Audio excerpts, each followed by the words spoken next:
Bienvenue dans votre rendez-vous éco. Aujourd'hui, nous allons vous parler des vélos électriques en libre service, puisque depuis le 21 octobre, il y en a sur la métropole bordelaise, et justement sur Bordeaux, sur Pessac, sur Mérignac et sur Bègles. Mais comment fonctionne justement ce système? Peut-il être une alternative réelle à la voiture?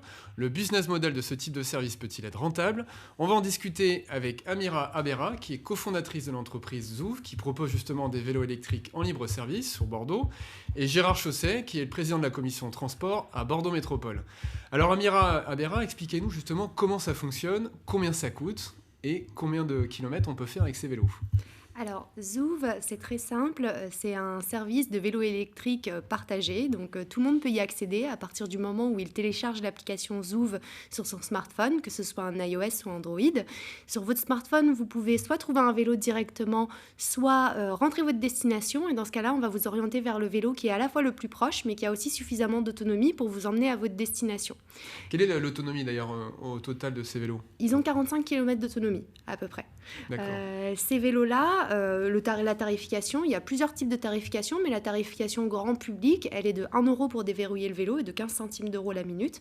Maintenant, les entreprises qui travaillent avec nous, on leur propose d'acheter des packs minutes à destination de leurs salariés, de sorte à ce que la course de leurs salariés ne soit, elle, que de 90 centimes et que le reste de la course soit pris en charge par l'entreprise. D'accord. Et combien de vélos vous avez mis en service là, sur Bordeaux? Aujourd'hui, il y a à peu près 125 vélos sur le territoire et notre objectif, c'est de monter à 500 vélos d'ici la fin de l'année. Donc sur l'ensemble de la métropole, hein. Là on peut faire Bordeaux, Pessac, Alors on Bègles. adressera absolument la plupart des villes de la métropole, Bordeaux, et puis toutes les villes qui sont à l'intérieur de la rocade, et puis un peu à l'extérieur de la rocade aussi. Et alors là vous avez mis ce service en place depuis le 21 octobre. Combien de personnes à peu près l'utilisent là, aujourd'hui par jour? Alors, je vous avoue, j'ai pas encore toutes les statistiques en tête. J'ai pas regardé. Ce que je peux vous dire, c'est que notamment le week-end, on s'attendait à ce qu'il y ait une baisse importante du nombre d'usagers parce qu'on constate que la semaine, les vélos sont beaucoup utilisés sur les trajets domicile-travail. Et en fait, il y a eu un usage important sur le week-end parce que les gens s'en servent pour rentrer chez eux au travail. Là, depuis la création du service, on a à peu près, le lancement du service, pardon, on a à peu près 1000 personnes qui se sont inscrites et qui ont déjà testé le service. Ouais, ce qui est quand même assez significatif. Gérard Chausset, qu'est-ce que vous pensez, vous, de cette nouvelle offre de transport? On connaît les problèmes, évidemment, de congestion sur la rocade de Bordeaux, les difficultés à accéder au centre-ville en voiture. Est-ce que vraiment ça peut être une alternative, justement, à la voiture? Vous me demandez ce que j'en pense. Moi, j'en pense que du bien. Je voulais vous féliciter, premièrement, parce que c'est une bonne initiative. En plus, on voit que c'est une entreprise jeune, enfin, en tout cas, qui est jeune comme entreprise et puis qui est aussi dirigée par des personnes jeunes. Donc c'est encourageant parce que ça veut dire que justement la mobilité ou l'électromobilité, eh bien c'est une, je dirais, ce sont des entreprises d'avenir. Et quand c'est entrepris par des jeunes, ce l'est encore plus. Et ça dénote, si vous voulez, justement l'intérêt qu'il y a aujourd'hui autour de la mobilité et du besoin de se sortir de la voiture. Et donc non pas le vélo électrique, mais le vélo à assistance électrique, parce que ça reste quand même un vélo. Oui, il faut quand même pédaler. Il faut quand même pédaler, et je le sais bien, puisque j'en ai un moi-même, à titre personnel. Il a beaucoup d'avantages. Le vélo à assistance électrique, il a beaucoup d'avantages, et c'est un instrument, c'est un outil en tout cas qui est, à mon avis, à mon sens, une vraie solution aux problèmes d'étalement urbain et de bouchons que l'on rencontre aujourd'hui, aux problèmes de distance. C'est une vraie alternative et surtout son intérêt, c'est qu'il répond à des besoins de différents publics. Il permet par exemple aux femmes, pas stigmatisées, voilà, mais aux femmes, de lâcher pour certaines la voiture et prendre le vélo et aller au travail pour des raisons parfois de distance ou parce que les personnes veulent rester apprêtées. Voilà, plein d'arguments qui font que oui, ça évite d'arriver transpirant. Voilà, ça évite d'arriver... Pareil pour les hommes. Hein, voilà. Mais donc voilà, c'est une cible qui est très intéressante. Et on voit aujourd'hui beaucoup de femmes qui sont en vélo assistance électrique. C'est intéressant aussi pour les salariés, hommes et femmes. Salariés qui sont parfois n'habitent pas près de chez eux. Et surtout, le vélo assistance électrique, il a vraiment un intérêt, c'est qu'il permet, au-delà de 5-6 km, eh bien, justement, de pouvoir continuer à faire du vélo et aller rapidement de son domicile à son travail ou inversement. Parce qu'avec un vélo assistance électrique, vous faites Ça, je donne cette information qui n'est pas une très grande information, mais quand même pour donner cette information à vos téléspectateurs, c'est que l'on fait en moyenne 10 km en 30 minutes. Donc, pas mal. Ce qui est quand même très intéressant, c'est-à-dire que vous vous mettez à Péberlan, vous faites un rayon de 10 km et vous dites, eh ben là, je peux aller partout en 30 minutes. Et donc, sur une ville comme Bordeaux, c'est vraiment, enfin, sur l'agglomération bordelaise, c'est quand même très intéressant, puisque c'est une ville, c'est une agglomération assez plate. Alors, on a des longues distances. Et par exemple, les gens qui habitent à Gradignan, j'ai fait le point, par exemple, Martignas. Vous voyez, Martignas, c'est assez loin. Mais par exemple, Martignas, c'est 13 km. Vous faites Mérine, Martignas, Péberlan, 45-50 minutes. C'est imbattable. C'est imbattable. Et puis, ça a un autre intérêt, le vélo assistance électrique, c'est qu'il permet... Bon, par exemple, je prends mon cas personnel, ça n'intéresse pas les gens, certes, mais bon, j'ai utilisé le vélo pendant longtemps, mais c'est vrai que parfois, même en tant qu'écolo patenté, parfois, on a tous des pannes de courage. Hein, le soir, lorsqu'il faut retourner en réunion, il faut aller à quelques kilomètres, ou qu'il pleut, ou que c'est... Voilà, donc ça arrive que parfois on prenne la voiture. C'est pas bien, je sais, mais voilà, il faut dire la vérité.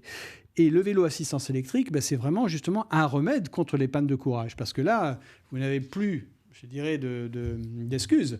Hein, et c'est très facile, si vous avez une réunion à 3-4 km ou quelque chose à faire le soir, eh bien, vous prenez votre vélo électrique. Voilà. Et donc là, on a une vraie solution de report modal. Et là, à partir de là, je salue cette initiative, qui est une initiative de free floating, comme on dit, c'est-à-dire de libre service. Elle peut mettre, non pas le pied à l'étrier, mais le pied à la pédale de certaines personnes. Ils ne vont pas toujours se déplacer avec leur vélo, mais après, ils vont tester. Les gens vont tester. Et lorsqu'ils auront testé, ils vont pouvoir adopter et s'acheter leur propre vélo. Voilà, ou avoir des flottes d'entreprise. Donc, c'est vraiment une très bonne initiative et moi, je suis un fervent promoteur de cet outil. Alors justement, vous, à Zoov, vous êtes implanté dans d'autres villes en France. Quels sont aujourd'hui les profils des utilisateurs ? Alors, on est implanté aussi sur le plateau de Saclay, dans le Grand Paris. Les profils des utilisateurs, aujourd'hui, c'est essentiellement des salariés qui vont utiliser le vélo pour leur trajet domicile-travail. Et on va avoir aussi quelques étudiants. Aussi bien hommes que femmes. Hein. Aussi bien hommes que femmes. Où il y a un réel rééquilibrage sur le vélo électrique, justement, par rapport au vélo en termes de genre. Et ça va être quand même plutôt des personnes qui sont actives, donc qui ont un profil entre 30 et 50 ans et qui l'utilisent quotidiennement. D'accord. Et est-ce que les gens franchissent justement le pas d'acheter après assez vite un vélo et du coup de cesser de s'abonner à votre service ? Alors, nous, notre service, il est lancé depuis assez peu de temps. Je pense qu'il y a certaines personnes qui vont probablement se convertir à l'achat. C'est pas forcément un mal, parce que plus il y a de vélos sur la route, plus ça incite les gens à utiliser le vélo, et finalement, ça nous ramène de nouveaux clients aussi. Maintenant, l'offre telle qu'on la voit, nous, c'est qu'à terme, on aimerait pouvoir proposer des offres de sorte à ce que quelqu'un puisse utiliser le vélo chez nous quotidiennement sans qu'il ait besoin, par ailleurs, d'acheter un vélo personnel qui, du coup, doit gérer, s'assurer de sa maintenance, s'assurer de sa sécurité. Et c'est des choses que potentiellement les clients et les usagers ne veulent pas avoir à gérer. Alors qu'est-ce que vous proposez pour ces clients-là ? Est-ce qu'en dehors justement de votre offre au kilomètre, vous allez proposer une offre d'abonnement mensuel, annuel ? Ce sera très probable d'ici la fin de l'année. Aujourd'hui, ce n'est pas encore le cas parce qu'on n'a pas suffisamment de vélos sur le territoire pour que ce soit attractif. Mais d'ici la fin de l'année, on veut proposer des offres à destination à la fois des usagers mais aussi des entreprises pour permettre un usage récurrent du service. Je ne sais pas encore exactement l'offre, Et la en forme termes de qu'elle prix, aura. vous n'avez pas encore d'idée de ce que ça pourrait représenter pour le budget justement des personnes ? Je pense qu'à ce stade, on n'est pas encore sûr parce qu'on attend aussi de voir ce qui va se passer avec la loi d'orientation des mobilités et les décrets qui vont être votés. Et à partir de ça, on mettra une tarification en place qui permettra aussi d'être prise en compte dans l'usage de ce forfait mobilité. Alors l'enjeu, on disait justement, c'est que le vélo électrique, c'est très pratique, mais il faut aussi, quand on le prend en libre service, qu'il y ait assez de stations. Aujourd'hui, si on doit faire 2-3 km en plus par rapport à son lieu de destination pour arriver à déposer le vélo, c'est pas non plus très pratique. Donc vous avez combien de stations aujourd'hui sur la métropole ? Alors aujourd'hui, notre service, il est déployé en free floating pour l'instant. Donc on peut laisser le vélo dans la rue ? Vous pouvez laisser le vélo dans la rue, dans les zones qui sont autorisées par la métropole et dans les zones de parking à vélo, qui sont un peu partout sur la métropole. La métropole bordelaise est d'ailleurs une ville qui est une métropole qui est très très bien fournie en équipement. Maintenant, on propose, et c'est une de nos innovations majeures, un système de stationnement où on va mettre une station qu'on installe en 45 minutes sur le domaine public et on peut mettre jusqu'à 20 vélos sur l'équivalent d'une place de parking voiture. On met 4 vélos au mètre. Ça permet d'avoir une compacité extrêmement importante. Cette station, on la propose gratuitement aux collectivités, justement pour réguler le parking et éviter qu'il y ait des effets qui ne sont pas forcément souhaitables avec un usage massif du free floating. Aujourd'hui, on est en discussion avec plusieurs villes de la métropole pour pouvoir installer ces stations dans les mois qui arrivent. Oui, parce que Gérard Chausset, on l'a vu sur le problème des trottinettes, c'est qu'au bout d'un moment, la cohabitation entre tout le monde sur les trottoirs, entre les cyclistes, les piétons, les trottinettes électriques, ça devient compliqué. Puis si on a des vélos au beau milieu du trottoir en plus des trottinettes, forcément, ça pose vraiment des conflits d'usage. Oui, parce que là, on est face à un phénomène où les usages et la technologie précèdent la réglementation. Voilà, donc la trottinette électrique, le vélo assistance électrique, tous ces objets qui sont quand même nouveaux, qui ont 3-4 ans pour certains, n'existaient pas. Donc ils ne sont pas pris en compte dans le code de la route. Et donc il y a un vide. Voilà, donc ce qui fait qu'on retrouve des trottinettes sur le trottoir ou des vélos parfois sur le trottoir, où on les trouve aussi stationnés n'importe où et il n'y a pas de réglementation. Donc c'est vrai que la future loi qui devrait arriver, j'espère bientôt, va nous permettre de donner un cadre à tout ça et que, aussi bien pour les entreprises qui ont besoin aussi d'être sécurisées, parce que là aujourd'hui c'est un peu, c'est un peu, pas le bazar, mais on navigue un peu à vue. Les collectivités aussi, parce qu'ils se retrouvent à gérer des choses auxquelles d'ailleurs elles n'ont pas les moyens de réglementer, parce qu'on ne peut pas mettre un PV à une trottinette. Et pourtant c'est quand même un peu, c'est contrevenant. Voilà. Donc à partir de là, lorsqu'on aura le cadre, on pourra à ce moment-là agir et éviter qu'il y ait un peu du n'importe quoi. Mais bon, ceci dit, après, je pense que ces effets négatifs vont disparaître au profit de pratiques régulées, coordonnées, où on pourra justement, je pense, mieux les développer. Donc non, il faut accepter parfois un certain flou artistique. Voilà, sur ces choses-là, parce que évidemment, ça arrive. Il faut bien réglementer. Et à partir de là, je pense que c'est vraiment très positif. Et dans les publics dont on parlait tout à l'heure, et je pense qu'il y a un autre public dont on n'a pas trop parlé. Bon, il y a bien sûr les étudiants, mais il y a aussi les personnes âgées ou dites seniors, pour lesquels ça peut être très intéressant, que ce soit le week-end, mais aussi en semaine, pour pouvoir se déplacer, se sortir de la voiture. Le vélo assistance électrique est vraiment un outil qui peut être très intéressant justement pour faire quelques longues distances et le faire en toute sécurisé. Alors après, moi je dirais le petit bémol, parce qu'il y a toujours un petit bémol, c'est qu'il faut... Alors c'est difficile pour vous parce qu'on est sur le système en libre service, mais c'est vrai que le vélo électrique, assistance électrique, ne se conduit pas quand même n'importe comment. Parce que premièrement, ça va assez vite.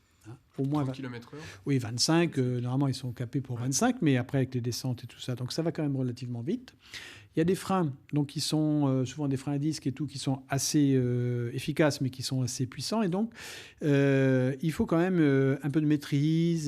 Quelqu'un, si vous voulez, qui n'a pas fait de vélo depuis de nombreuses années et puis qui se retrouve sur un vélo assistance électrique, ça peut être dangereux. Surtout par nos climats. Des fois, dès qu'il y a un peu de pluie, je rentre un peu dans les détails, ça glisse, c'est très glissant. Ouais. Excusez-moi, ça peut être parfois très délicat. Donc, c'est vrai qu'on a besoin, alors je dirais là, aujourd'hui, on a des maisons du vélo qui se développent. Et donc, il est intéressant aussi que des personnes qui veulent s'y mettre et puissent aller voir des maisons du vélo, puissent avoir une formation, une remise en selle notamment, que ce soit à Bordeaux, à Mérignac, à Bègles, à Pessac, partout où il y a ces outils-là, de façon à éviter les accidents, parce que c'est quand même un engin aujourd'hui qui va aussi vite qu'avant, un Solex, par exemple. Voilà. Donc, il faut un peu de prévention et d'éducation. Voilà. Ce n'est pas un outil anodin. Dans l'application, justement, il faudra prévoir ça aussi. Ce n'est pas le cas, je suppose, pour l'instant. Ce genre des éléments de prévention, alors aujourd'hui, c'est vrai que nos utilisateurs ont plutôt l'habitude de tester, d'utiliser ce type de service ou d'utiliser soit des trottinettes, soit des vélos, donc ils sont plutôt